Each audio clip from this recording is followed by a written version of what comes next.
Bom, bom dia a todos e todas, sejam muito bem-vindos.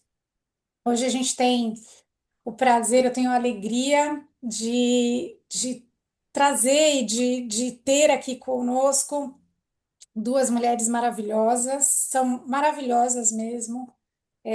Tem uma, eu admiro muito, tem uma bagagem na área jurídica e na história da mediação. E E, curiosamente, ao invés de trazê-las aqui para falar sobre processo civil, sobre pesquisas, o convite foi outro, foi provocativo, mas um tanto, sei, é um tema que elas adoram, para falar um pouco sobre o tema que é como é que a psicanálise, que é um tema que é muito querido por elas e estudado por elas, pode agregar dentro do processo de mediação. De que modo as ferramentas da psicanálise têm uma intersecção com a mediação. E eu tive o prazer de escutá-las num outro evento. Falei, não, a gente tem que trazer aqui para o ICFML, para o DPC, porque faz muito sentido, mesmo para quem não estuda psicanálise como eu, mas gosta do tema. E aqui a proposta, evidentemente, não é sob o olhar da psicanálise somente, né? Mas é trazendo o tema da psicanálise e fazendo uma costura muito bem feita com a mediação. Então, vou passar rapidamente para a apresentação das duas. Gi, se você. Ah, bom. Ana Luísa Neri, sócia da Neri Advogados, árbitra, mediadora e psicanalista, pós-doutora em Direito Processual Civil pela Universidade de Lisboa, visiting scholar na Columbia University, em Nova York, doutora e mestre em Direitos Difusos e Coletivos pela Pontifícia Universidade Católica de São Paulo, autora de livros e artigos sobre direito processual civil e arbitragem. Daniela Gabay, sócia fundadora de Daniela Gabay Resolução de Conflitos, professora da graduação, mestrado e doutorado profissional da FGV Direito São Paulo, mestre e doutora pela Faculdade de Direito da USP, tendo sido Visiting Fellow na Universidade de Yale e na London School of Economics and Political Science. Fellow no CIARB e autora de livros e artigos sobre mediação, arbitragem e solução de conflitos, mediadora e estudante de psicanálise na SETES. Como vocês já sabem, acho que a maioria daqui conhece, mas para aqueles que são a primeira vez, esses encontros do DPC, esses webinários que a gente promove, eles fazem parte do nosso programa de desenvolvimento profissional contínuo, valem créditos para dentro da nossa certificação, para manutenção da certificação. Tudo dentro da nossa proposta de promover o estado da arte e fomentar a mediação dentro da nossa rede de advogados na mediação e de mediadores. Vou passar rapidamente a respeito do que a gente tem aí nesse mês acontecendo no ICFML. Painel Mais no dia 18 de maio, segunda-feira que vem, 18h30. Lembrando que o Painel Mais ele é para os mediadores certificados que estão no painel do CFML, um lugar de troca de experiências, escuta, apoio, sempre contando com sigilo. É, e o tema do próximo encontro vai ser qual mediação quero exercer no futuro. Mais para o final do mês, dia 26 de maio, a gente tem a partilha, que é um encontro aberto para todos que quiserem conhecer, também conta com sigilo. Temos como facilitadores queridos amigos que estão aqui conosco, que é o Caio, Denise Bachá, Douglas, a Gi, minha colega aqui no DPC, Karim Marques e o nosso querido Zé Mangini. Então, dia 26 de maio. Lembretes, nosso Summer Program em julho, do dia 10 ao dia 16, as inscrições estão abertas no Porto, verão no Porto, Portugal. Então, tem aqui os detalhes, se vocês precisarem. Em agosto, a gente vai ter uma certificação para mediadores nível 1, que é a primeira certificação. Teremos como facilitadora a Soraya Nunes, dias 18, 20 e 22 de agosto, online. Soraya querida. E nosso próximo webinar, dia 11 de junho, já entrando próximo do início da Copa, mas ainda não, não junto com os nossos jogos. Então é isso, pessoal. Vou passar a palavra agora para Aninha e para Dani e deixo elas à vontade para tocarem. Bom dia a todos. Eu queria agradecer a presença de todos essa manhã. Agradecer também as queridas Patrícia Foco, Giovana Sugiyama, Renata Moritz e também a Cecília, né, que estão organizando esse webinar pelo Instituto, né?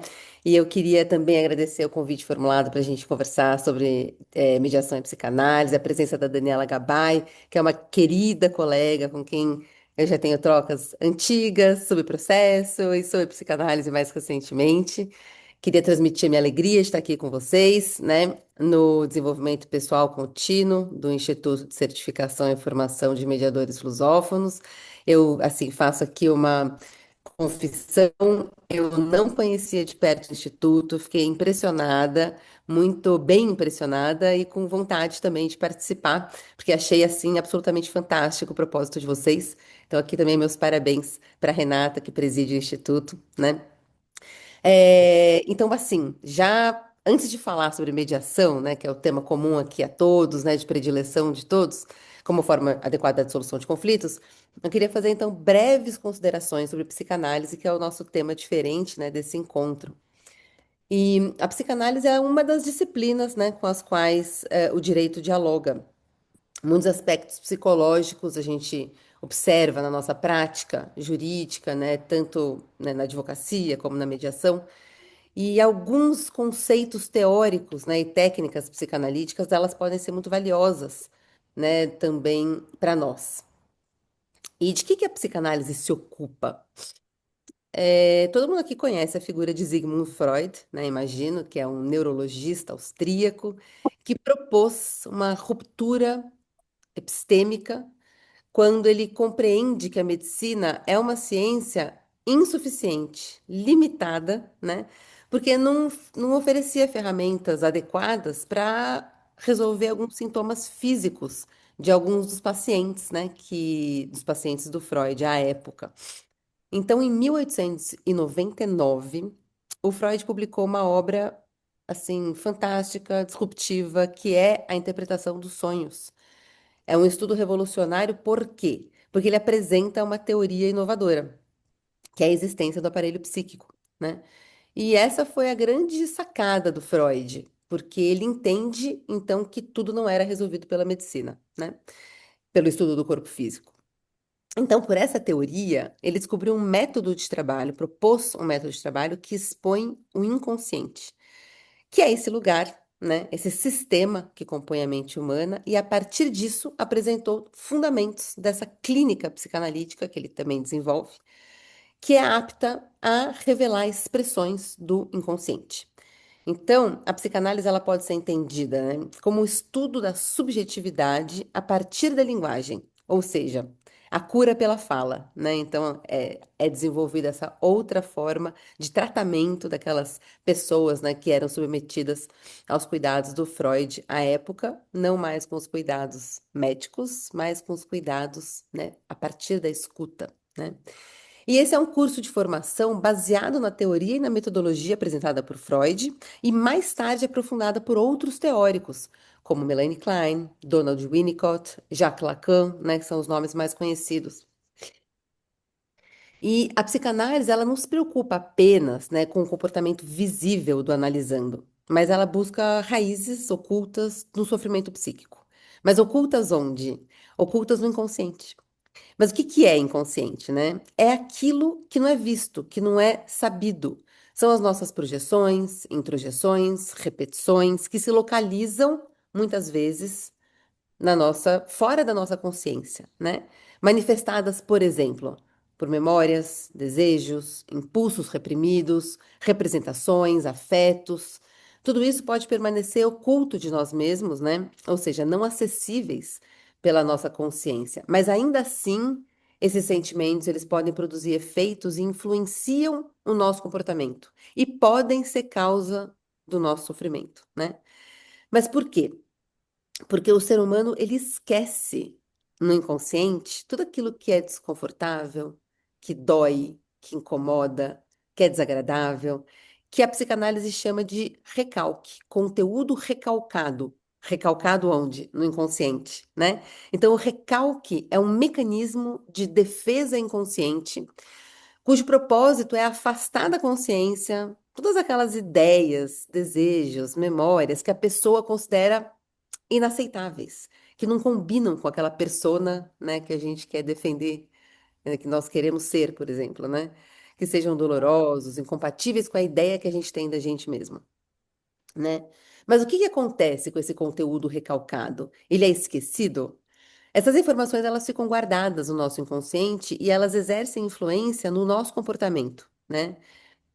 E a gente, às vezes, também tem o fenômeno do retorno do recalcado, do conteúdo recalcado, né? Retorno do recalcado, que a psicanálise chama, que é aquilo que escapa, que é expulso, que muitas vezes inconscientemente aparece, por exemplo, por meio dos sonhos, dos atos falhos. Então, mas, bom, dito isso, né? Em que contexto que os campos da psicanálise e da mediação Preste atenção, cliente né? Gol do voo 204. Acho que isso. Então, em que momento, né, em que contexto que os contextos psicanalíticos, né, os campos psicanalíticos e de mediação se aproximam? Na minha visão, quando a gente lida com conflito, porque em geral a gente percebe, assim como Freud percebeu lá atrás, no tratamento médico, né, que a comunicação verbal é muitas vezes uma ferramenta insuficiente para traduzir as nossas camadas mais profundas, né? A gente sabe que o conflito é inevitável, que é impossível eliminar o conflito. Aliás, o conflito é a base do nosso trabalho. Se não tivesse conflito, não tinha mediação, não tinha atividade de advogado, né? Mas o que a gente deve buscar é uma outra forma, uma forma nova de lidar com o conflito, ou com as questões que o conflito traz. Mas a nossa formação jurídica, acho que todos aqui vão concordar comigo, a gente foi treinado para lidar com os aspectos jurídicos do litígio, mas não fomos treinados para lidar com o caráter subjetivo dos conflitos, né? Então, fomos treinados a usar a ferramenta da comunicação verbal e não fomos treinados para considerar o que não é comunicado verbalmente, o conteúdo inconsciente da fala de alguém. Muitas vezes passa despercebido, a gente nem percebe, né? E é aqui que entra a psicanálise, né? Como uma nova forma de lidar com essas questões que o conflito traz, olhando para as subjetividades das partes, para aquilo que não é comunicado verbalmente, para aquilo que a parte fala sem perceber, sem se dar conta de que tem importância, né? E que para nós, também ouvintes, pode à primeira vista nem ter importância. Pode parecer que nem tem relacionamento com o assunto, mas que pode ser uma informação absolutamente relevante para a gente entender o caso, entender a angústia, né, das partes. Então, nós sabemos que o direito trabalha com a normatividade e a psicanálise, ela trabalha com a subjetividade, né?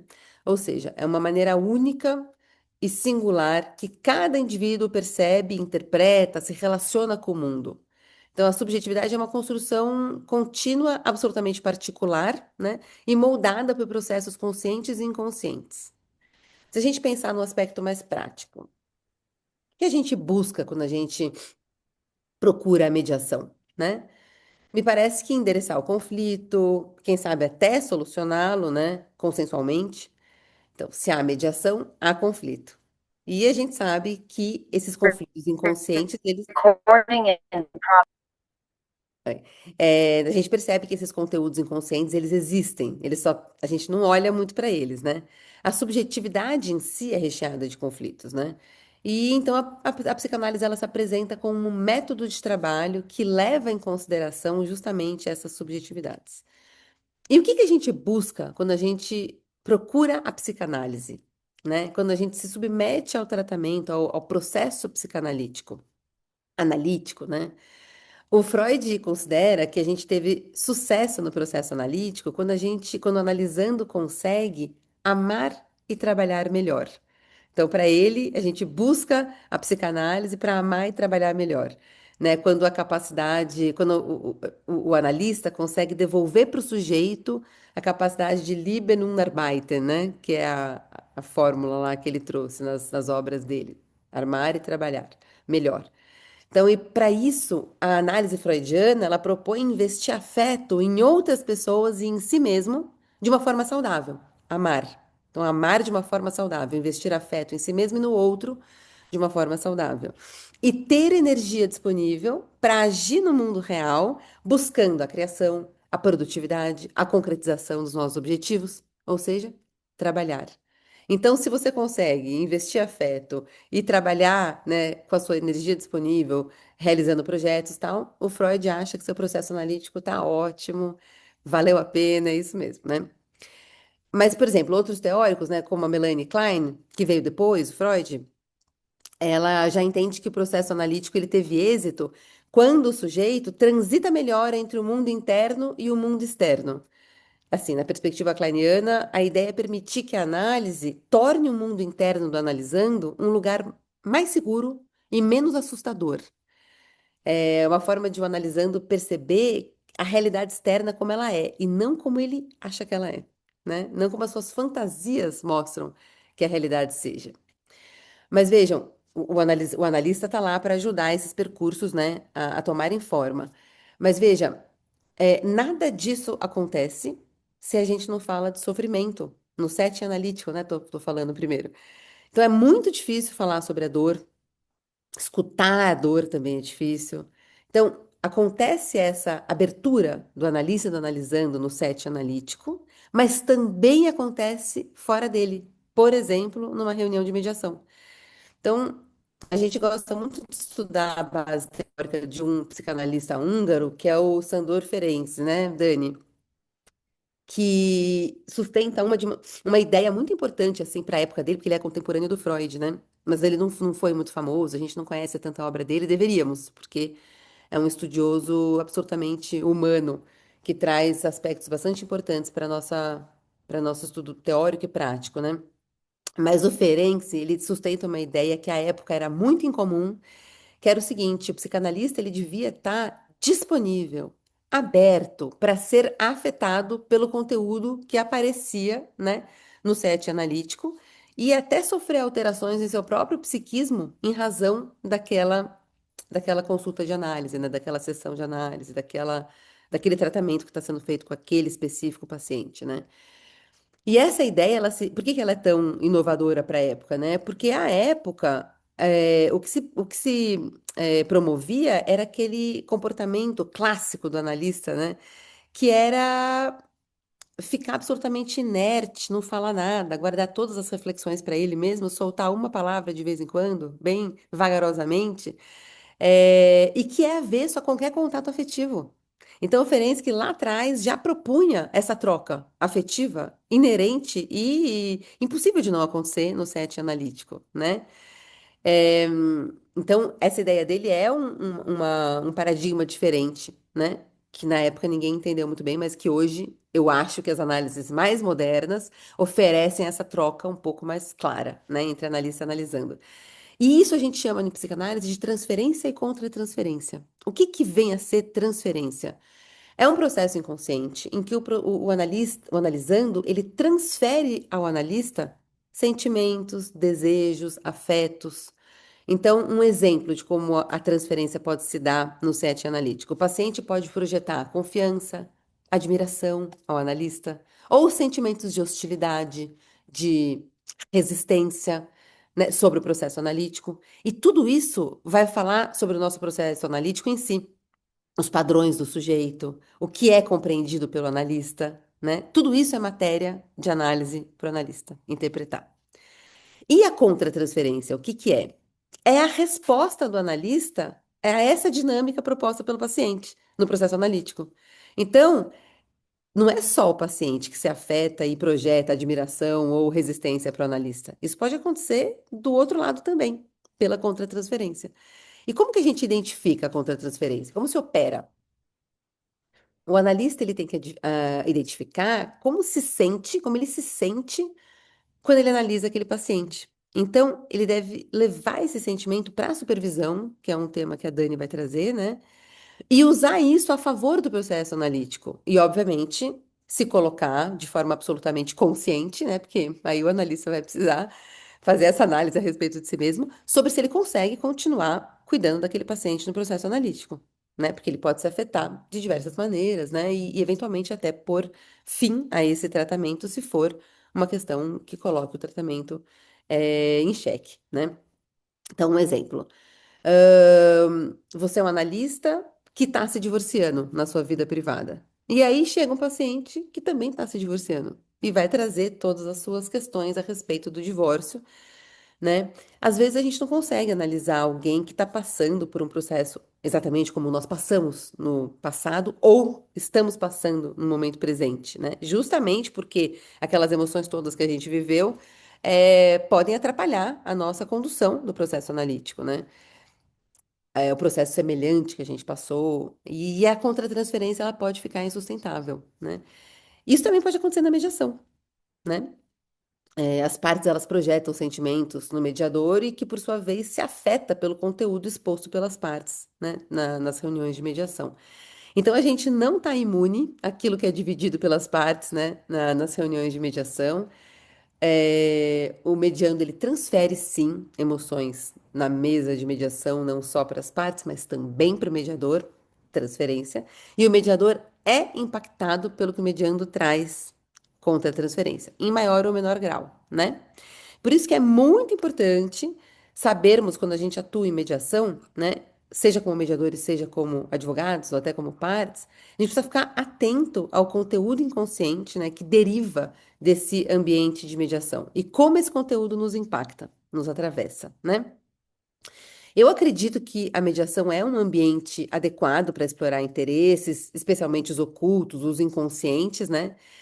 Em que o mediador ele se transforma em alguém depositário de afetos e ele próprio se afeta, né? E se bem preparado, esse ambiente de mediação ele pode ser propício também para a gente falar da dor, né? Que a gente falou antes, como é difícil falar da dor, escutar a dor, e quem sabe aí alcançar, né, uma solução comum.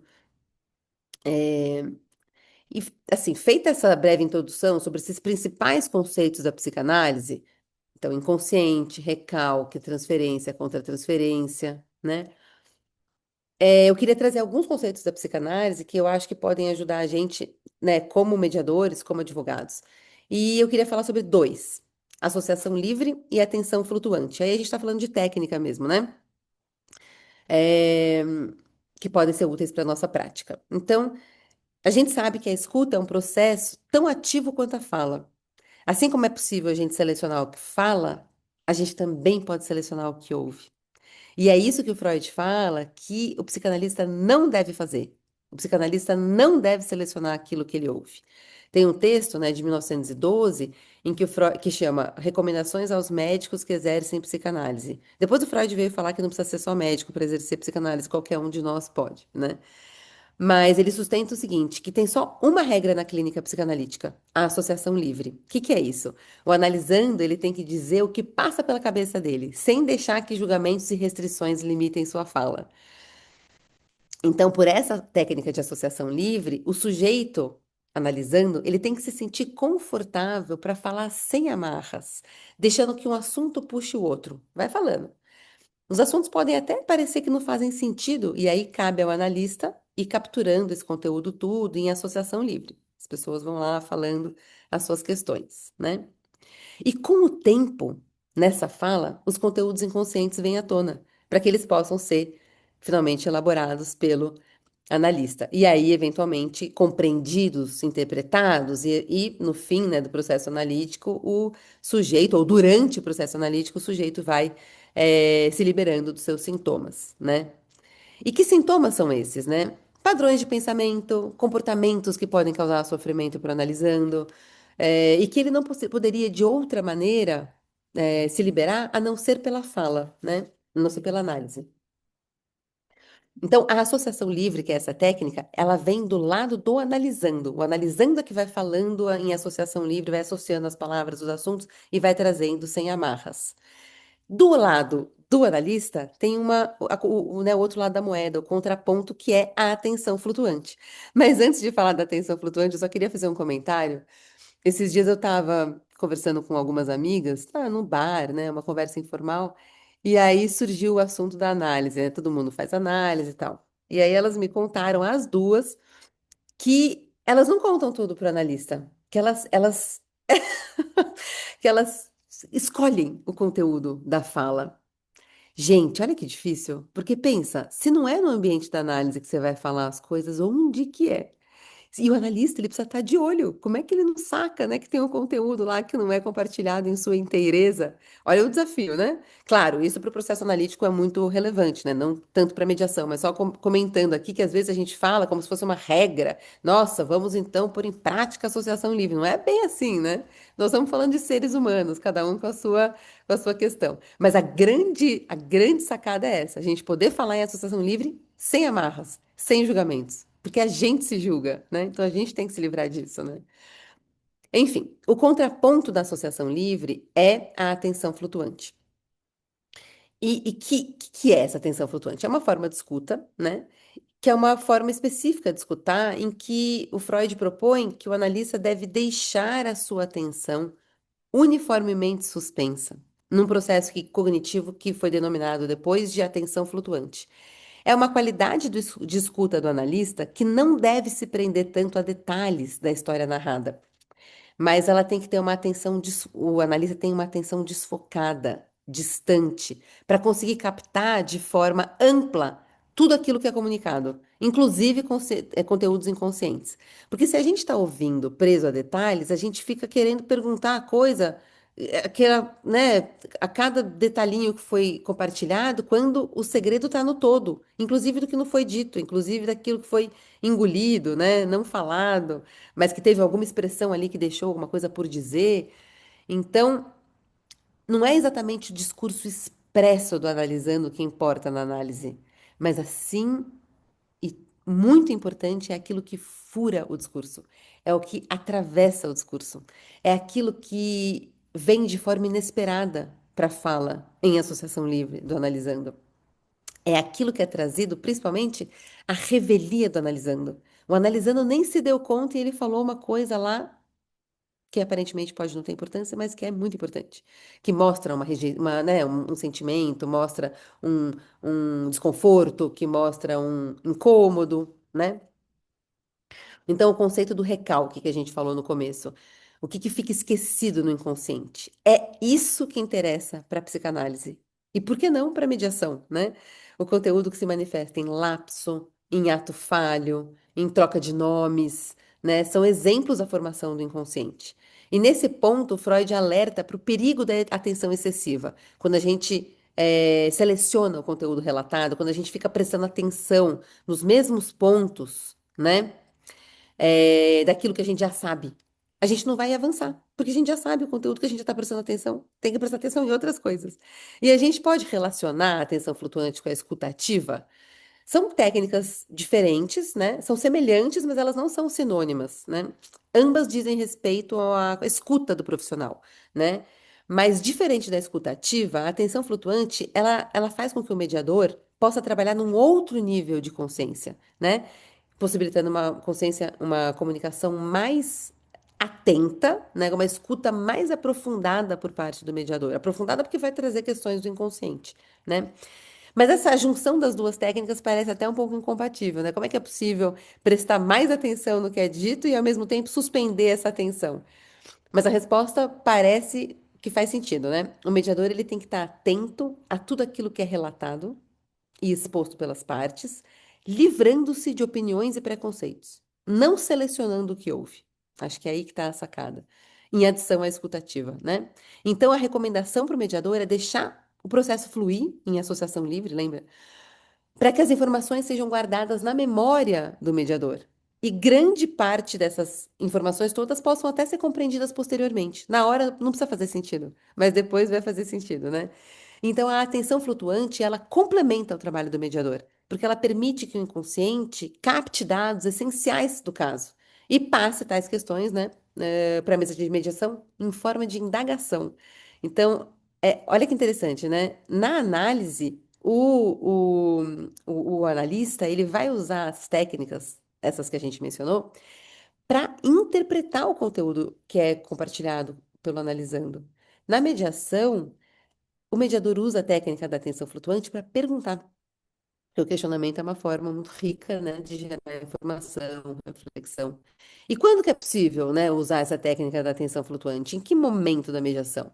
Me parece que não se aplica em todo momento da mediação, mas principalmente na fase de investigação, né? Porque é aquela fase que o mediador ele vai tomar conhecimento do conflito vivenciado entre as partes, né? E nessa hora é que o foco se volta para ampliar o conhecimento a respeito do conflito, né? A percepção pessoal, né, dos envolvidos. Então, essa técnica da atenção flutuante ele vai permitir ao mediador a formulação de perguntas para as partes, considerando, né, o conteúdo inconsciente das narrativas. Então, esse instrumento vai ser usado para que as partes deixem de fazer as mesmas perguntas, para fazer novas perguntas, daquilo que a gente achou que não era importante, que é muito importante. Então, a atenção flutuante também reforça essa relação de confiança, né, das partes com o mediador, porque a necessidade de escuta é óbvia, mas o difícil mesmo é escutar bem, né?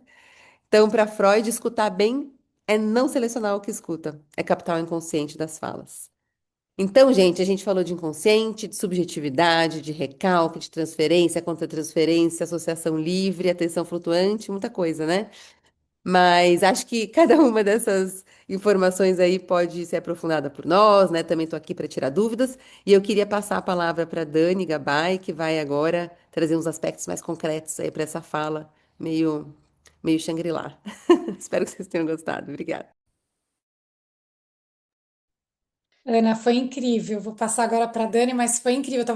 Depois você acompanha aqui no chat, todo mundo falando, eu recebendo mensagens também. Todo mundo querendo ouvir depois, posso ouvir a gravação, porque a gente vai tendo mais, anotando, ou tendo uma escuta mais atenta. Muito bom falar depois da Ana. Também queria só fazer aqui, reiterar os agradecimentos a Patrícia, Giovana, Renata e Cecília. É incrível essa iniciativa, né, do DPC de ter ali um espaço contínuo de trocas. Agradecer a companhia da Ana. Até lembrei aqui, né? Nada é por acaso, mas o DPC como departamento de processo, né? E que bom que não é isso que a gente está falando aqui, né? Porque acho que a nossa conexão inicial veio ali do processo. Mas a psicanálise, sem dúvida, torna muito mais significativa, né, essas trocas que a gente tem feito e tentativas ali de olhar esses campos de uma forma conjunta. A gente combinou aqui de eu falar ainda de supervisão antes de passar para também essa análise, né, da mediação e dessas interfaces com a psicanálise.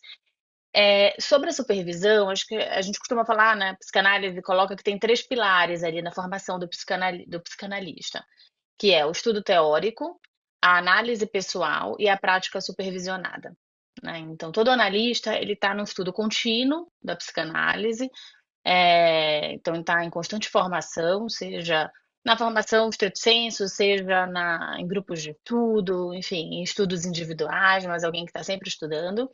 É alguém que está se analisando de forma contínua, e fazendo uma prática supervisionada, que são grupos nos quais ele leva os casos, né, clínicos e debate com o seu supervisor e outros grupos, outras pessoas ali que fazem parte desse grupo de psicanalistas.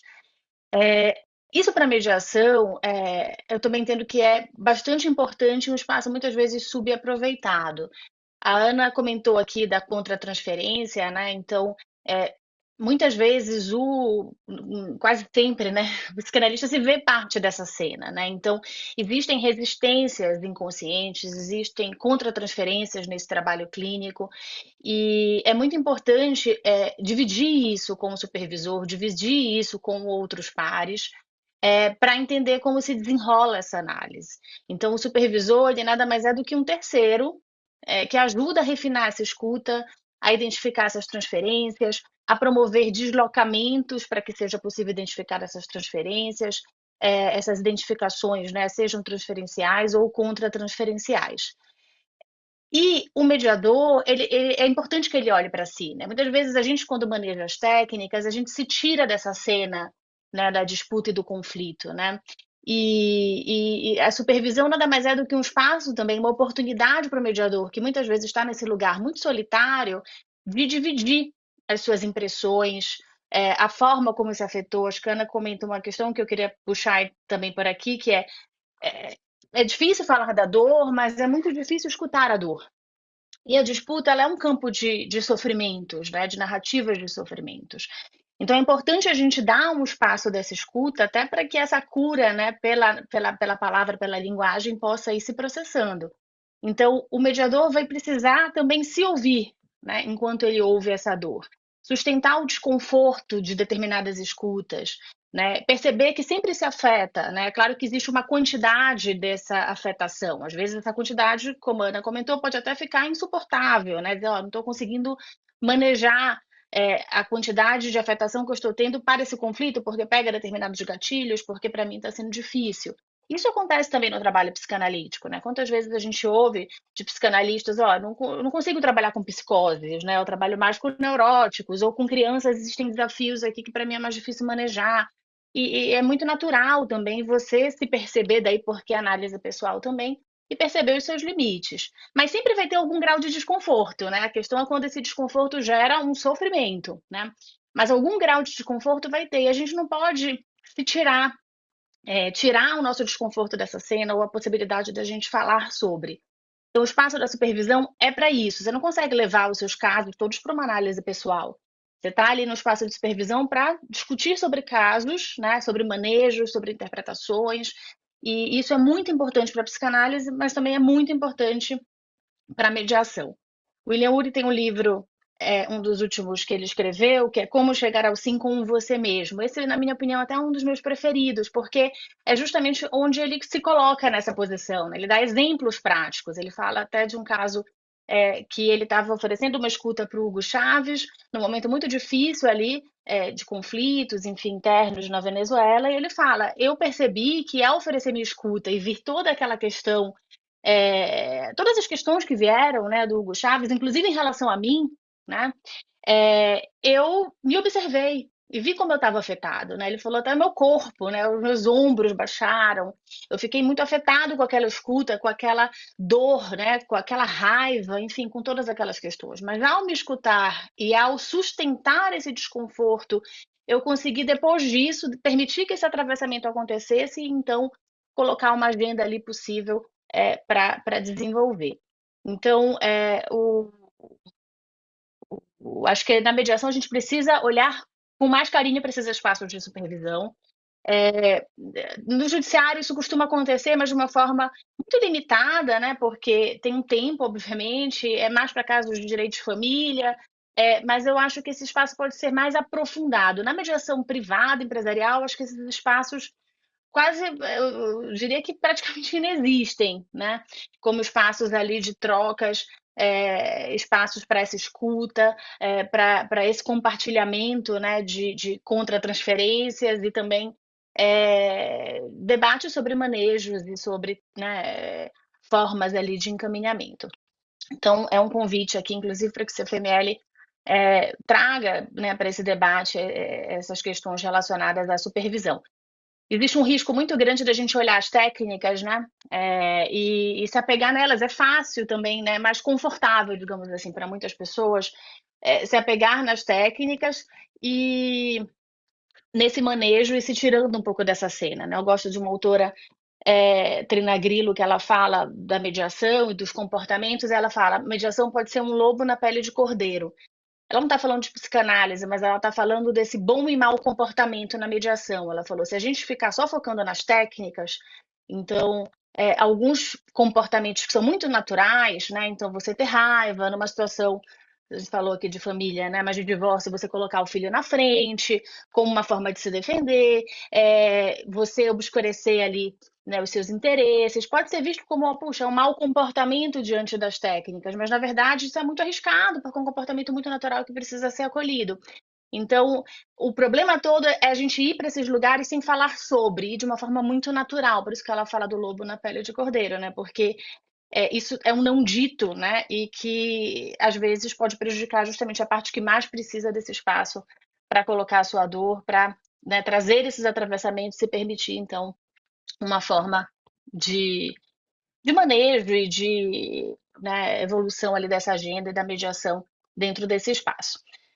Bem, dito isso sobre a supervisão, eu escrevi um texto que eu posso depois mandar para vocês, um texto que está publicado na revista de arbitragem e mediação, sobre mediação e psicanálise, colocando a mediação num território híbrido entre o direito e a psicanálise.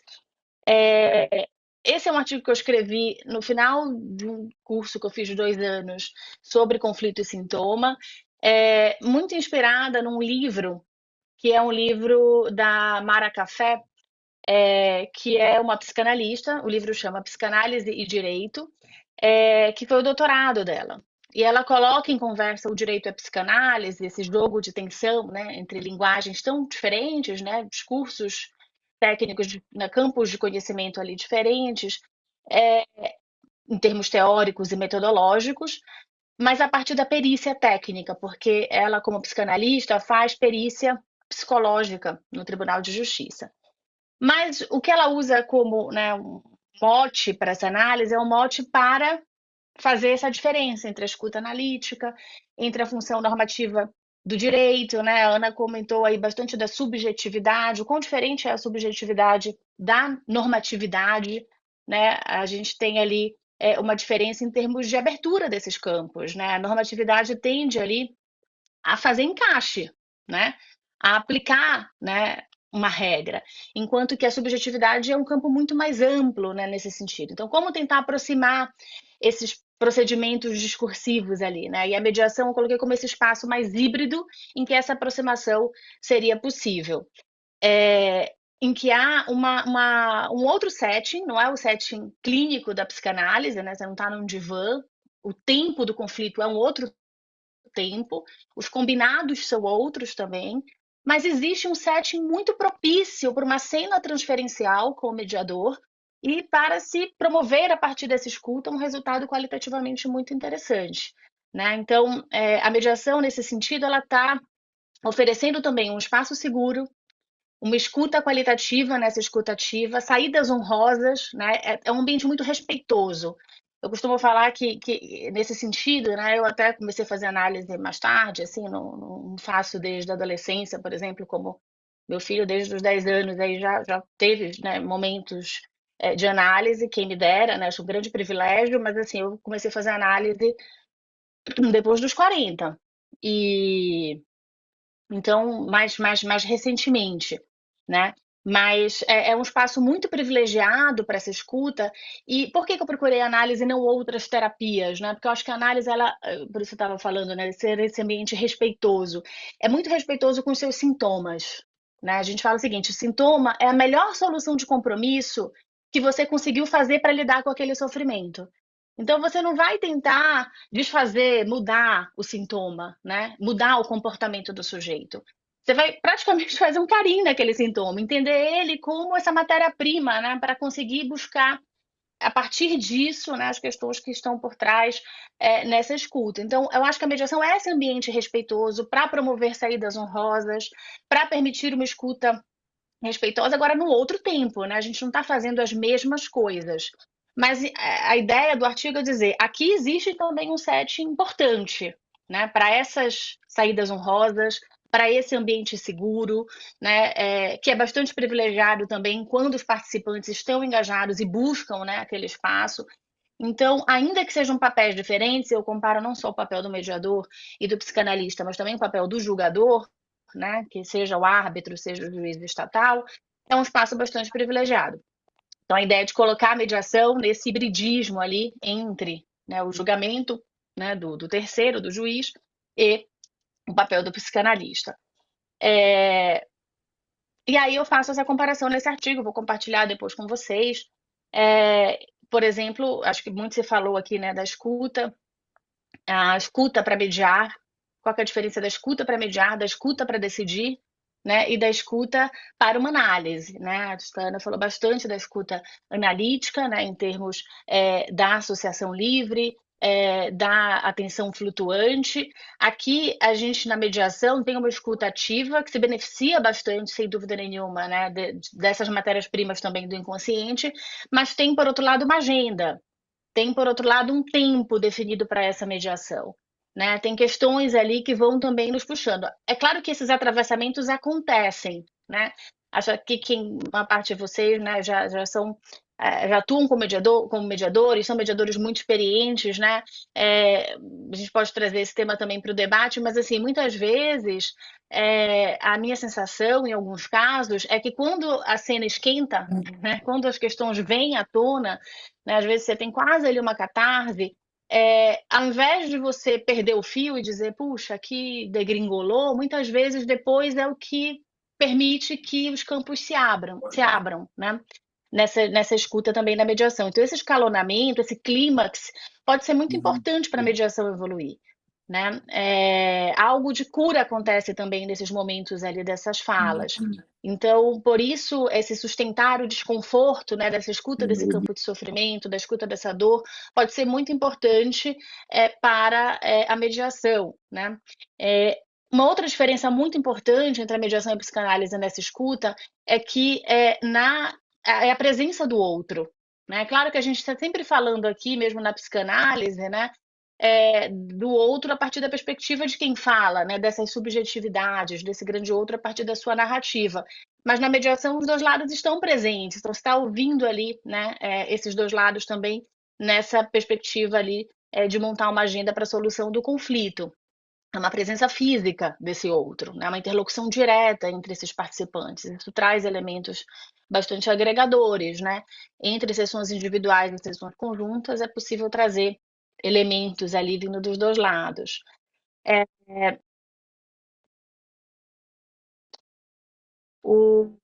Acho que muito da escuta ativa, né, foi colocada. É claro que os combinados são muito importantes, né?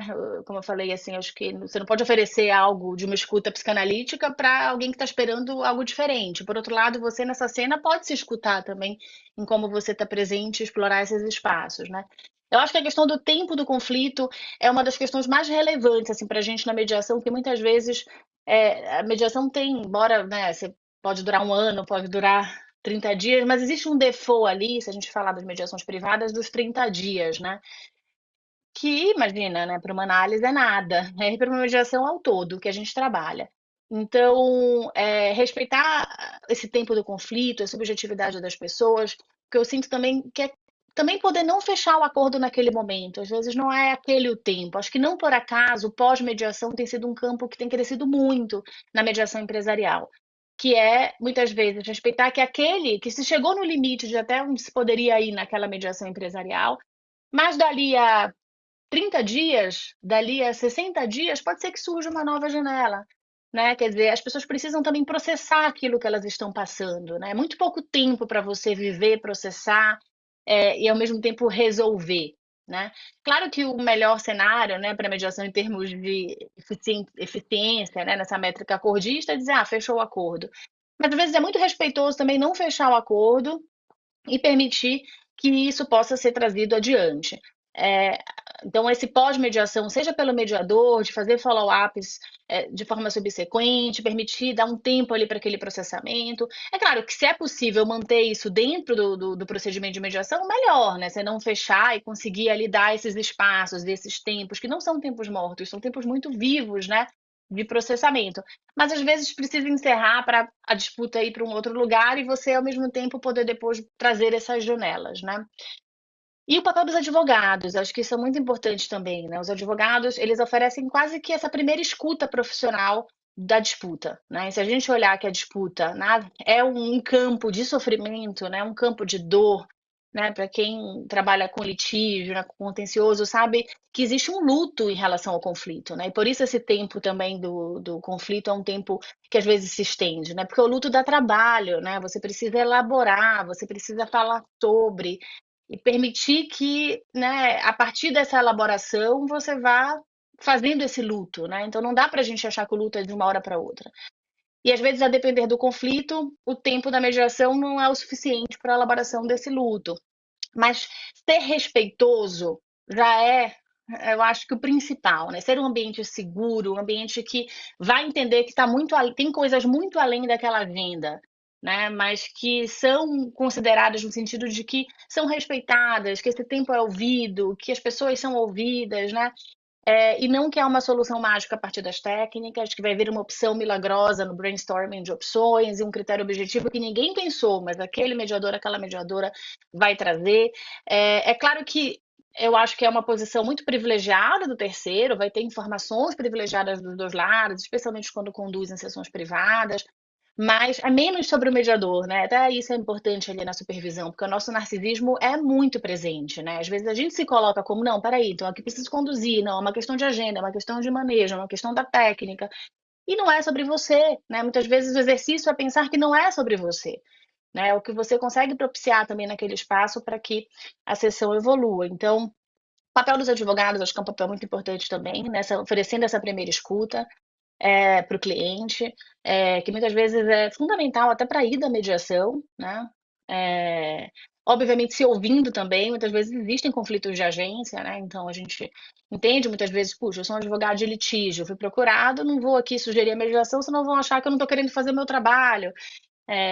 Enfim, tem questões também de como eu vou performar nesse espaço que eu não estou tão habituado como o espaço da adversariedade. Então, também uma escuta, né, de como você navega nesses novos espaços, como você se prepara, mas, mais uma vez, é melhor falar sobre do que simplesmente não falar e seguir, né? Então, acho que, para mim, na mediação, o grande convite da psicanálise foi elaborar, né? Trazer essas questões para uma conversa, né? Falar sobre e não simplesmente navegar, né, em torno dessas técnicas, em torno dessas questões, invisibilizando muitas coisas que vão fazer uma diferença enorme, porque o não dito muitas vezes vai ter um peso maior, inclusive, do que aquilo que você efetivamente elabora, né? Então, fazendo um convite também para quem tiver interesse, eu mando o artigo, mas é um convite para a gente pensar aqui nos debates, né? A Ana trouxe os conceitos fundamentais da psicanálise, mas para a gente pensar essa intersecção a partir da prática também, né? Acho que todos são mediadores muito experientes, então, a partir das práticas e, enfim, da atuação de vocês, pensar, fazer um convite, né, a pensar essa relação. É isso, gente. Obrigada. Vou ficar aqui também à disposição para a gente continuar a conversa. Dani, obrigada, foi incrível. Eu fui acompanhando aqui as mensagens no chat, a Ana já foi até respondendo. Eu já fui tendo várias dúvidas, perguntas, mas eu sei que tem muita gente que vai, acho que, querer levantar a mãozinha, então eu vou ceder essa, eu vou segurar essa minha vontade de ser esse meu lado narcisista, de querer achar que eu posso controlar aqui esse set e vou poupar vocês disso, vou trazer a consciência, isso vou passar para Marília. Obrigada, Paty, pela generosidade aí da sua condução. Ana, e Daniela, muito prazer. Daniela, eu li no seu resumo que você é colega do SEDES, fico contente em saber. Eu fiz a formação lá também e sigo até hoje num grupo de estudos que chama Famílias no Século XXI. Eu sou mediadora da área das famílias. E aí eu queria trazer essa troca aqui para vocês que eu achei, vou confessar aqui que eu achei surpreendente, porque o Flávio também é mediador das famílias, a gente atua junto como co-mediadores e para a gente é muito comum trabalhar com supervisão. E aí eu achei engraçado uma certa surpresa aqui, né, de falar, puxa, mediador empresarial não trabalha com supervisão. Então, eu queria dizer que é muito legal, gente. Experimentem, aprimora muito o trabalho, né? Mas eu queria falar uma outra coisa, puxando a brasa para uma sardinha que me é muito cara, que é a questão dos vieses, né? Que teve uma pergunta aqui, né? Sobre a importância também da gente estar atento aos nossos vieses como mediadores. Mas eu só queria fazer os vieses inconscientes de toda a ordem, né? Eu recomendo, eu costumo brincar que terapia e teatro todo mundo tinha que fazer uma vez na vida. Pode não gostar, mas acho que tem que experimentar. E terapia, análise, especialmente É importante isso. para quem é. mediador, na minha opinião, né? Que a gente está justamente trabalhando, às vezes, sem saber, com tanto material subjetivo e inconsciente do outro, né? O que que eu faço com isso? Até para poder dizer para o outro, eu não sei o que fazer com isso, vá, encontre um lugar para trabalhar. Mas desses vieses inconscientes, eu só queria fazer uma pontuação. Amanhã é dia 13 de maio, aniversário da abolição da escravatura. E eu acho que nós estamos aqui num grupo de mediadores e mediadoras brancos. E um dos vieses que eu acho que é muito importante a gente aprender a reconhecer é que a gente trabalha também numa estrutura de um racismo estrutural e que a gente tem que estar muito atento para isso. Então, eu não tem a ver exatamente com o tema da mediação e psicanálise, eu só estou puxando o gancho dos vieses, que eu acho que é muito importante que a gente, como mediador, aprenda a lidar com os nossos, de toda a ordem, mas especialmente por causa da data de amanhã, eu queria só fazer essa chamada, porque acho que a gente tem muito que ficar atento a essa questão. E muito obrigada, Ana. Eu acho que a tua exposição foi claríssima. Eu adorei. E, aliás, pensando aqui alto com vocês, né? A gente podia até pensar em chamar a Mara para um evento, que é uma pessoa super aberta, super didática. A Mara Café falar mais um pouco do direito e psicanálise. Embora ela esteja em outras pesquisas, que a gente está até juntas nessa questão da prática antirracista, mas que eu acho que seria muito bacana para esse grupo. Então, muitíssimo obrigada, Ana, Dani, e agradeço na pessoa da Patrícia, toda a organização aí do DPC, sempre muito atenta com a gente, trazendo temas tão importantes. Obrigada, gente. Flávio, querido, você. Não sei primeiro se, Paty, obrigado. Não sei se primeiro se a Ana ou a Daniela não querem comentar, fazer alguma complementação sobre o que a Marília trouxe. Eu Acho queria que só super concordar. Ana, você quer falar primeiro? não, pode ir, Dani. Super concordar, acho que em todos os pontos, né? Acho que esse ponto da supervisão, eu estava até falando com a Ana aqui no início também, né? Acho que mediações envolvendo famílias, né? Isso já, aqui também, né, a gente vê isso já acontecer, às vezes já está no tribunal, né? Muito embora de um outro jeito, mas no empresarial é essa sensação, assim, nossa, as pessoas, é um não dito, é um não falado, né? Então, existem alguns grupos ali que tentam se formar, mas eu acho que é um espaço super importante, né? Então, acho que com a experiência de vocês, né, fazendo isso também já em alguns conflitos, seria super interessante trazer práticas, trocar, né, pensar em formatos. A gente montou um grupo recentemente também com esse foco, com a Tânia, a Fernanda, enfim, algumas outras pessoas também para pensar como seria uma supervisão, né, nessa parte da mediação privada. Não sei também o quão diferente seria, mas assim, um espaço um pouco de uma metalinguagem, sabe? Tipo assim, antes de fazer a supervisão, falar sobre como seria esse espaço de supervisão. Acho um tema super importante. Assim como o tema, sem dúvida nenhuma, de diversidade, do racismo estrutural. Eu sei que o SED tem olhado muito para isso, né? Mas é uma questão complexa. Eu adoraria se a Mara viesse um dia aqui. É até engraçado, porque assim, quem me indicou a Mara foi a Silvia, que é uma amiga dela do departamento onde eu estava. Me falou: lê esse livro, acho que vai ser importante para o seu trabalho. E eu descobri que ela é filha de um professor meu, que é o Alaú Café Alves, que foi meu professor no mestrado. E que foi super importante para minha dissertação, porque eu já olhava o conflito, mas na perspectiva da linguagem. E ele é um professor de lógica. Então, tudo que eu olhei, primeiramente sobre linguagem, lógica, na verdade, a linguística, foi a partir dele. E eu achei tão interessante essa coincidência de ser a partir dela, né, esse primeiro esforço também de olhar essa intersecção entre os campos. Embora eu não a conheça, mas eu já vejo o livro dela circular, porque eu falo tanto dela, assim, que às vezes o livro dela circula mesmo em ambientes que eu acho que totalmente jurídicos, às vezes, mas eu adoraria. Se forem chamá-la, por favor, chamem, avisem a gente também. Daniela, eu vou fazer uma digressão aqui de associação livre, aproveitando. Vocês veem que as coisas, né? O professor Alaor foi meu professor também, né, de filosofia do direito. E aí ele trabalha nessa perspectiva da linguagem. E aí ele tem uma filha que é psicanalista, uma que é artista plástica e uma que é cineasta. Eu acho isso maravilhoso, né? Eu acho sensacional. E um pai super coruja que vai em todas as coisas das filhas. Então, quem não conhece o professor Alaor, é só ir atrás de lançamento de livro da Mara, filme da Eliane, e livros que ele você vai encontrar. Então, eu acho muito bacana todas as intersecções, né, que a vida nos permite e a gente tendo esse espaço para poder trocar. Fim da digressão. Vou falar bem brevemente, tá? Antes de passar a palavra para o Flávio, e depois para a gente trazer as dúvidas do chat, tá? Que a gente tem um montão de dúvida aqui. Mas só fazer um comentário muito breve, Marília. Obrigada pela sua fala. A questão do racismo que nos atravessa totalmente, né? Eu acho que é mais uma maneira, né, da gente se mostrar inconformado, né? Eu acho que esse inconformismo de quem está preocupado com as questões subjetivas, ele precisa ser muito presente. A gente precisa estar incomodado com essa sala de pessoas brancas, né? E é isso, que bom que você lembrou e que a gente siga inconformado e fazendo o que a gente puder para quebrar, né, as bases desse racismo estrutural, dentro das pequenas coisas que a gente pode no nosso círculo, e aí a gente vai expandindo, porque começam com os pequenos gestos mesmo, né? Flávio. Obrigado, Ana. Obrigado, Daniela. Obrigado, Paty. Obrigado, Marília.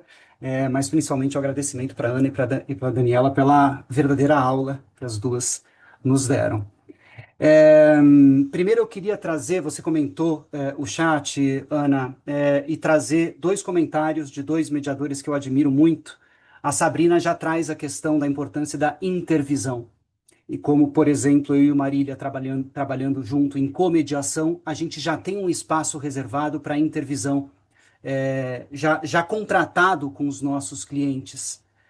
Então, a gente acaba trazendo esse espaço reflexivo e de elaboração e das afetações que nós sofremos para o nosso trabalho em dupla. O outro comentário que vem no chat de maneira brilhante, eu não sei se o Henrique ainda está conosco, apesar de estar no aeroporto, ele fala da humildade, da função do mediador para que não o leve a se sentir como um analista.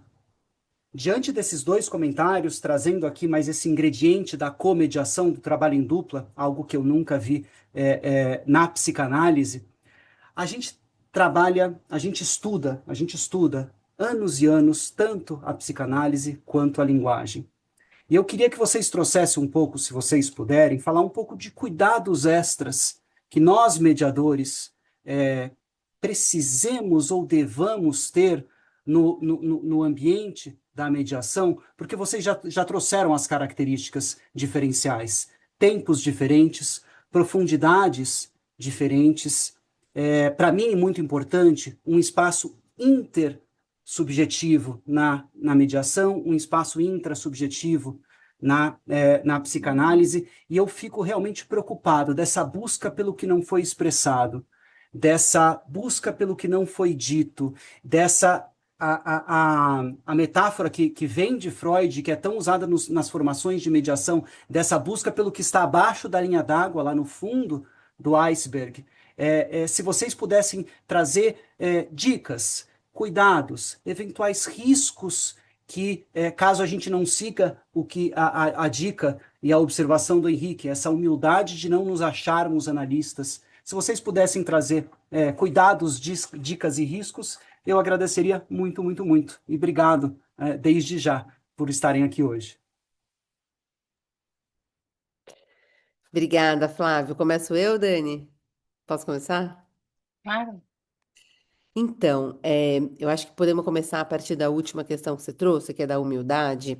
Eu acho que ela é a base mesmo para o nosso trabalho, seja de analista, seja de mediador, mas vamos falar da mediação, porque se a gente segue esse conselho do Freud, que é ouvir sem amarras, a gente tem que se despir do preconceito que a gente mesmo tem de eventualmente não entender alguma coisa que foi dito e perguntar. Porque o mediador, ele mostra a humildade quando ele faz a pergunta, quando ele formula a pergunta. Só que quando a gente formula a pergunta, muitas vezes a gente fez 1000 raciocínios antes de formular a pergunta. E aí, talvez a ideia, o desafio seja, faz a pergunta a partir daquilo que parece que tem dúvida. Tudo bem você demonstrar que você tem dúvida. É uma vulnerabilidade que traz benefícios para o processo de mediação. Porque você vai, esse benefício da dúvida, não, eu não entendi direito. Você pode explicar melhor? Mas o que você teme? Sei lá, alguma coisa que deixe a dúvida no ar porque ela precisa ser esclarecida e você dá espaço para as pessoas que estão ali no processo explicarem e aí talvez trazerem algum outro elemento que possa ser reperguntado e ressignificado, né? Então eu acho que a humildade ela é base mesmo, e eu também queria trazer a humildade para análise, para o set analítico, porque muitas vezes a gente endeusa o analista. Gente, pelo amor, o analista é um humano tão imperfeito quanto nós, né? E no processo analítico, inclusive. Então, eu tenho muita dificuldade com o analista que não é humilde, né? Vamos nos libertar dos analistas não humildes. A humildade, para mim, ela é a base de qualquer trabalho que envolva subjetividade. Você não sabe o que está no coração da pessoa. Não sabe, né? Se dê né, o espaço da indagação e da possível interpretação equivocada que você faz enquanto analista, mas aí é outro setting. Você pode fazer interpretação equivocada também. Você não é o dono da verdade, né? Então, acho então que respondendo, né, a humildade ela serve para o mediador e para o analista, complementando aqui o que o Henrique falou. E a gente só sabe, né, que a gente pode estar livres, despidos enquanto mediadores se a gente faz um bom processo de análise. Então, a dica, né, você perguntou, Flávio, eu acho que nós, mediadores, não podemos prescindir da análise. Infelizmente, não dá. Eu acho que a gente precisa estar submetido a um processo terapêutico, ainda que ele possa ser transmutado numa supervisão, ainda que seja isso, né? Tudo bem, não é uma obrigação o mediador fazer análise, mas ajuda absolutamente, porque é lá que você vai se permitir ser vulnerável, né? E no direito a gente tem essa casca que a gente não pode mostrar que não sabe, não pode mostrar ou dúvida, incapacidade, porque isso é sinônimo de incapacidade. É justamente quando você nada sabe que você mais sabe. É aí que você navega. Então, né, eu acho que essa humildade ela é absolutamente relevante e estar e se permitir essa vulnerabilidade vai fazer o processo fluir melhor. Não sei se consegui te responder, Flávio. Oh, Respondeu de como uma maneira que quero. eu não esperava, o que é a melhor coisa. Obrigado. E só nessa Flávia, linha também do que a Ana traz, só para também, acho que foram ótimas as perguntas que você traz, Flávio. É, acho que o advogado, assim, às vezes até quando a gente fala na mediação, fala, olha, né, em termos de estratégia, né, traga boas perguntas, né, muito melhor do que você tentar ser persuasivo, porque a informação é a base ali, mesmo estrategicamente falando, né, ela é o ouro ali desse momento negocial, né? Então, essa tentativa de mudar, né, de virar um pouco essa ficha para pensar no que você vai ouvir, né, nas perguntas que você quer fazer. Mas eu queria colocar nessa perspectiva, né, do terceiro, junto com a humildade, duas questões que é o controle e a interpretação. Muitas vezes eu acho que nessa linha, né, do que a Ana também trouxe, você também, eu acho que esse lugar que a gente não está nesse controle, né? Porque às vezes a técnica nos confunde também para pensar, não, a gente é que tem que, aqui diante desse impasse, usar o manejo X, a técnica tal, e aí gerar o resultado Y. Então a gente vai se colocando num lugar de controle que é totalmente o oposto do lugar da vulnerabilidade. Né? E aí vira sobre a gente, né? Ah, mas peraí, então tem que fazer isso. Não, então a supervisão é um lugar para pegar uma técnica a mais e implementar. E não é sobre isso, né? Então, por isso que é quase impossível de pensar, né? Um mediador que vai sustentar essa escuta genuína, né? Seja para qualquer tipo de disputa, inclusive para empresarial, porque também são pessoas, também são sofrimentos, né? E outras questões. Mas eu ligaria isso também com a pergunta que a Renata faz, que é, ok, mas você vai ficar fazendo essas coisas sem comunicar, né? Você comentou uma questão ética, né? Para os participantes, você comunica? Como é que fica essa questão quando você... com o que você compartilha do que você está fazendo, né? Com aqueles participantes, levando isso até para uma perspectiva ética ali do combinado, né? Desse contrato ali da mediação. Acho que primeiro, a minha sensação é que existe um lugar que a gente já está fazendo isso. A gente já está fazendo alguma coisa com isso, independentemente se isso está no contrato, porque nós somos seres humanos que estamos tendo desconfortos em relações transferenciais e contratransferenciais, e isso impacta nas perguntas que a gente faz. Então, as coisas já estão acontecendo, elas não passarão a acontecer a partir de um combinado. A questão é o quanto a gente está falando sobre isso e explicitando isso. Mas aproveitando a sua última pergunta, Renata, que é o que fazer, né, na medida em que a gente quer falar sobre isso e trazer esse combinado, Eu acho que assim, aí é o tempo do conflito. Eu acho que é muito difícil, mesmo para o analista fazer uma interpretação, salvo Freud, né? Ontem eu até estava lendo um texto dele sobre paranoia, e é até super interessante esse texto, porque é um advogado que procurou ele escreve um dos poucos casos clínicos, até ele tem alguns, não muitos, né? Mas que ele traz, que um advogado procura ele porque tem uma cliente que acha que está sofrendo uma perseguição de uma relação afetiva que ela possui no trabalho. E ele tem ali alguma desconfiança de que tem algum traço doentio ali, algo diferente. Então ele pede para esse amigo oferecer uma escuta analítica, mas até como psiquiatra, né, também, e faz esse combinado ali. Mas assim, e ele conseguiu em duas sessões, em duas escutas, conseguiu traçar ali algum tipo de diagnóstico, mas é muito raro isso acontecer, né? Você tem ali um tempo enorme. Então, fazer manejos, interpretações, para trazer isso para uma agenda, isso precisa ter um combinado. Você não tá, você não foi chamado com esse papel. Você foi chamado para escutar o conflito, né? Obviamente para contribuir na comunicação, né? Na facilitação daquela comunicação, mas não para fazer manejos e interpretações, ainda mais num tempo bastante restrito, numa quantidade ali de escutas que é diferente.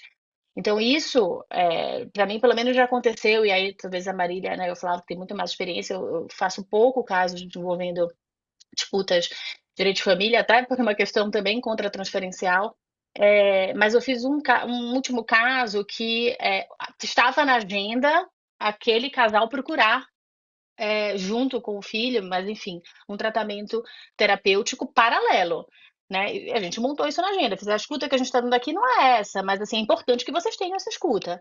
E aí a gente trouxe para a mediação a escolha de quem seria esse terceiro, trouxe para a mediação as linhas possíveis e combinou na mediação algo que aconteceria em paralelo. Porque são outros tempos. Então, acho que sim, tem uma questão ética de você achar que você está fazendo essas coisas, interpretando, manejando, trazendo para uma agenda e ficar algo oculto, né, que você não está colocando. Mas também achar que a gente não está fazendo nada porque a gente não falou, a gente está fazendo muita coisa. Então, que pelo menos a gente elabore, né, para conseguir comunicar e aí atravessar essa questão ética tão importante também.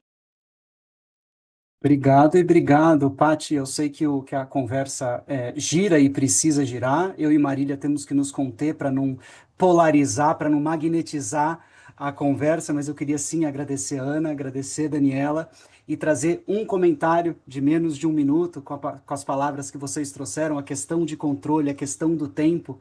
A Marília sabe como eu sou uma pessoa que dou uma atenção especial para o luto. E a gente agora estamos fazendo essa mediação.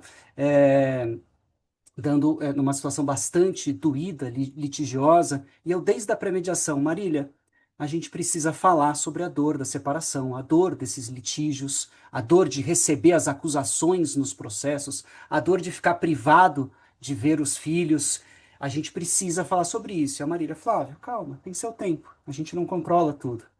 Depois de uma, duas, três, quatro, cinco reuniões de quase 2 horas, aí sim surgiu a possibilidade da gente trazer todas essas dores, todos esses lutos, para que eles pudessem não dar conta na reunião, para que a gente pudesse, para que a gente necessitasse de uma semana a mais com o intervalo sem reunião de mediação, foi muito fundo.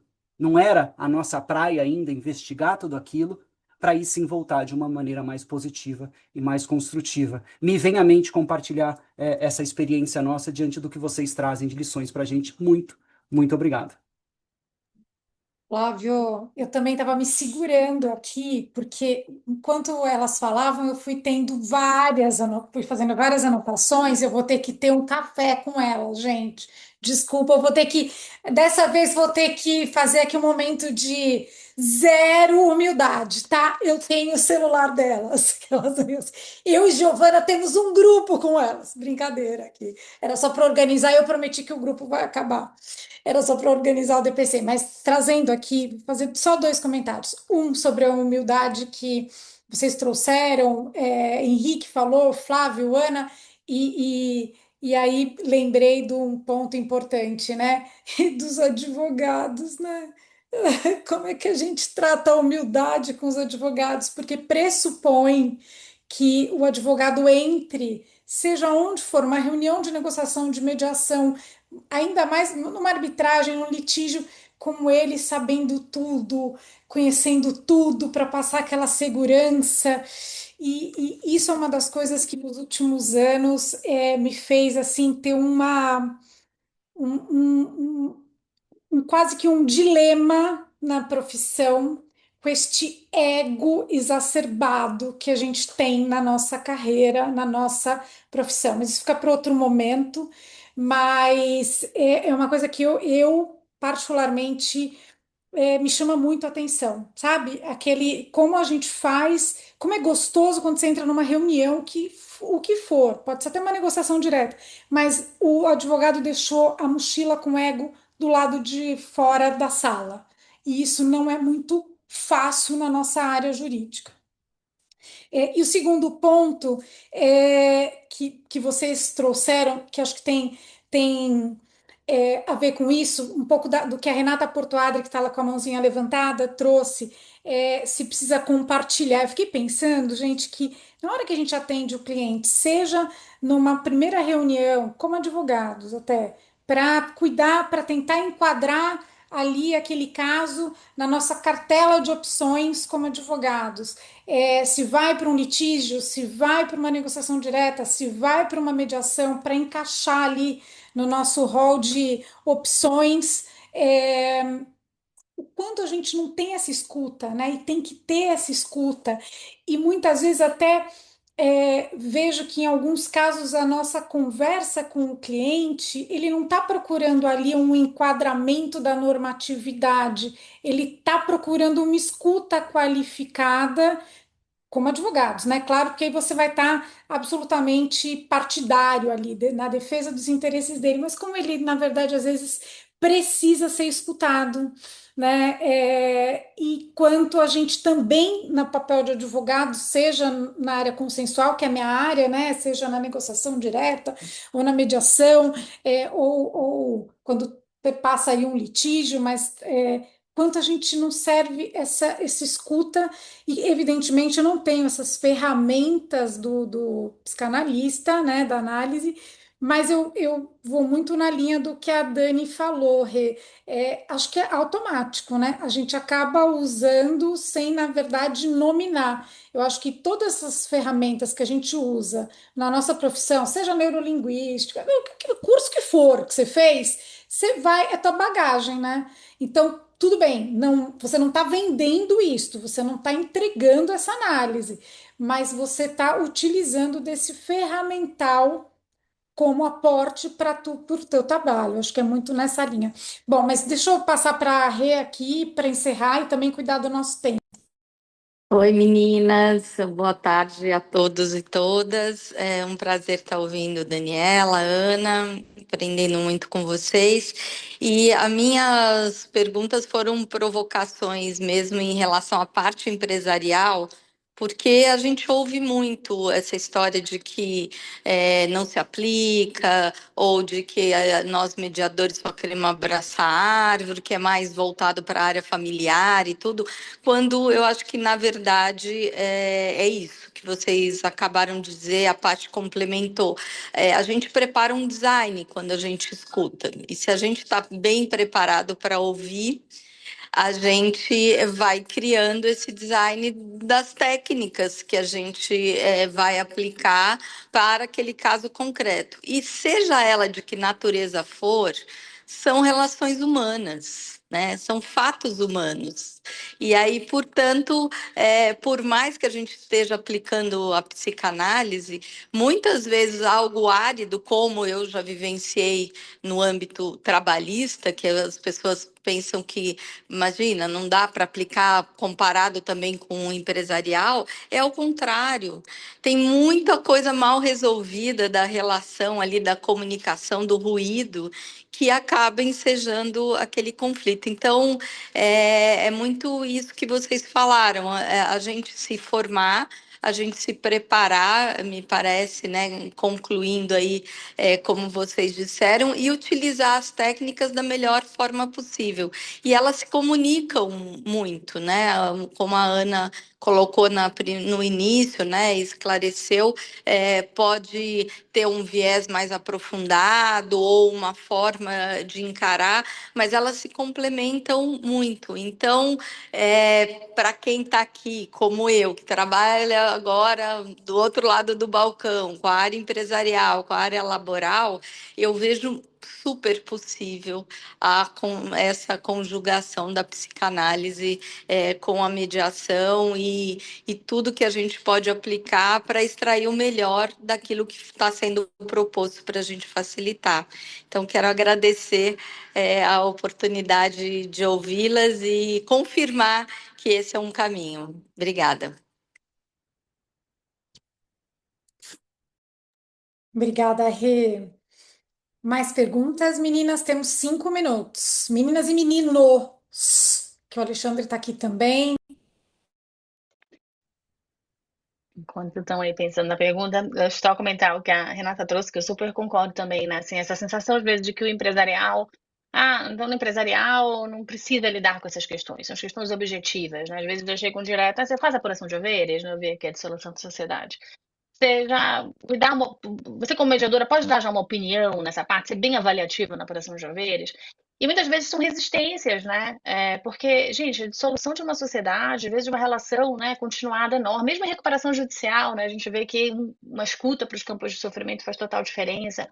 Então, acho que são mitos, né? De que são sempre pessoas, às vezes situações complexas realmente, mas que estão pouco acostumadas de se colocar nesse lugar, de protagonizar, né, essa fala, de se vulnerabilizar também a partir de determinadas falas, talvez é medo, né? Uma certa resistência ali para encapsular você de o espaço da mediação como um espaço que, não, imagina, não quero aqui, já tentei negociação ao máximo e tal. Mas a gente tem visto um crescimento enorme, especialmente nas relações societárias, que são relações muito continuadas, e o quanto a mediação pode ser esse ambiente importante e respeitoso para essas saídas honrosas, né? Para promover ali acordos a partir dessa escuta. Mas acho que é um mito, assim, né? Agora, de fato, eu acho que não gerar esse ruído de vem aqui que eu estou te interpretando. Não, vou dizer aqui se você é um neurótico, talvez um psicótico, talvez um paranoico. Não é sobre isso. Primeiro porque não é sobre isso, mesmo na análise não é sobre isso, né? Você não vai para análise para ter um diagnóstico e tomar um remédio, né? Você vai para análise para falar sobre os seus sintomas, né? Para, tipo, abrir um espaço de troca em relação a esse campo, né, de sofrimento. Então, não é sobre isso nem na análise, muito menos nesse ambiente da mediação, que é um ambiente cujo setting é mais delimitado, em termos de tempo, em termos de espaço, em termos de alteridade, em termos de tudo que a gente falou. Então, é, eu acho que às vezes pode ir para esse lugar como uma certa resistência que se tem, inclusive, na análise, gente. Para você conseguir fazer a virada de dizer agora eu estou em análise, tem uma demanda analítica, a gente sabe que demora, né? Eu, pelo menos, acho que demorei mais de um ano para realmente me sentir ali no processo analítico. Então, óbvio que não são 30 dias ali que você vai, né, dar uma virada e não adianta a gente romantizar e idealizar, porque senão a gente vai para outro campo também da psicanálise, da nossa fantasia, de que temos esse superpoder ali de promover todo esse setting e essa saída, né? Que também não é sobre isso. E também, Dani, sobre a humildade que o Henrique trouxe, da gente buscar sempre novas fontes de capacitação para o nosso repertório, porque a gente vai ter na frente um outro caso. Eu brinco muito com aquele filme do milionário, Como Ser um Milionário. Ele, para mim, ele representa demais o que é a vida, né? Se você está atento para tudo que acontece na sua vida, naquele momento de responder as perguntas finais para você ganhar 1 milhão, você vai poder fazer uma sinapse, uma associação e vai alcançar esse resultado. Então, quanto mais você agregar conhecimento e tudo, uma hora você pode ser chamado a poder complementar. E que bom que você estava aberto, que você estava receptivo ao aprendizado e à capacitação para poder aplicar da melhor forma possível e assim ajudar as pessoas e as relações, né?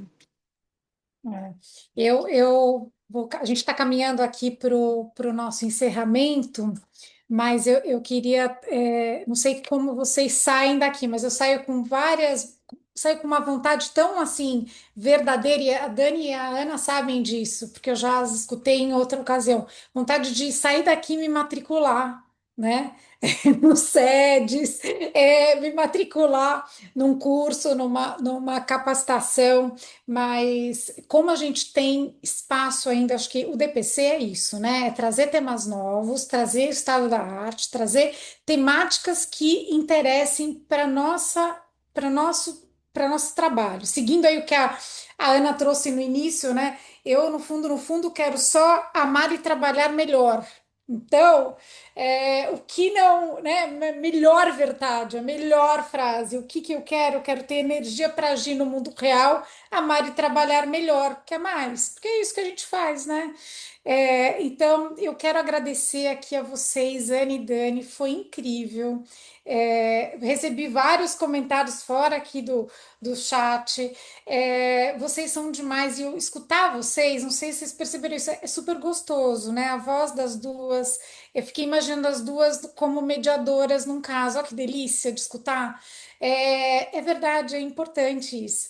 Então, foi muito bom escutá-las. Muito obrigada pela generosidade de vocês compartilharem. Elas reorganizaram a agenda inteira delas para poder estar aqui hoje com a gente. Então, queria agradecer a todo mundo que ficou até agora, hein? Pessoal, firme aqui. E muito obrigada por vocês. Ana, Dani, palavra com vocês. Eu queria agradecer muito, foi uma manhã muito especial. Obrigada por cada um que participou, pelas dúvidas, pelas palavras elogiosas. Ficamos muito felizes mesmo. E eu queria pedir para a Patrícia deixar o meu contato aí para vocês. Fico absolutamente à disposição, se quiserem endereçar mais alguma dúvida, trocar ideia. Estou super à disposição. Muito obrigada mesmo. Também queria agradecer, gente. Foi muito muito rico, assim, né? Eu tava pensando que quando eu comecei a fazer psicanálise, estudar psicanálise, né, eu pensei, a primeira coisa que eu quero estudar tem um objetivo muito claro, assim, eu não quero estudar para tal coisa, eu quero simplesmente estudar. Quero ir para esse lugar, né? Então não foi para mediação, realmente não foi, assim, eu falo, né, tá em construção, assim, esse processo dessas intersecções. Então esse espaço não deixa de ser um lugar de quais seriam essas intersecções, né? Para mim são muitas dúvidas ainda, né? E então é muito interessante ir para um lugar em que a gente é provocado a pensar essas pontes, não são pontes fáceis, mas que é um lugar divertido. Eu falo, eu jamais me via falando de mediação e psicanálise. Se falasse isso há 6 meses atrás, quando a gente fez o primeiro evento e a Ana, eu falei, gente, né, só aquele micro artiguinho ali que eu escrevi no final de um curso. De repente, me ver tentando fazer essa ponte com pessoas tão interessantes como vocês e de uma forma leve, sem um objetivo claro de queremos, né, gerar esse produto, essas e essas questões. Acho que supervisão e intervisão é um tema super relevante também para ressignificar essa ponte. E espero ter mais oportunidades de estar aqui com vocês no CFML, que é um instituto tão importante também. Vocês Gente, foram um exemplo de humildade. gente, só uma fala rápida, muito rápida. Patrícia, quando você trouxe a questão do ego dos advogados, eu acho que a gente precisa falar muito sobre a postura nossa, né, enquanto advogados, em reunião de mediação, de negociação, quando a gente tem conflito de interesse e Sim, deixa o cliente a pé e não faz acordo por conta de sucumbência, é muito conflitante. Há muitas vezes os muito. nossos colegas se comportam de maneira assim lamentável. Então, acho que isso é muito interessante esse tema para eventuais novos encontros. O interesse do advogado dentro do acordo do cliente, né? É isso. Muito obrigada a todos e todos que ficaram até aqui o final. Flávio, querido, obrigado. Obrigada para todos aqui. Gi, minha super Gi, Cessi, Rê, minha querida presidente. Meninas, vocês são incríveis. Além de mulheres maravilhosas, vocês são demais. Obrigada a todos. Beijo enorme. Até a próxima. Ah, o Flávio querendo se enfiar no meu café. Ai, lindo. Tchau.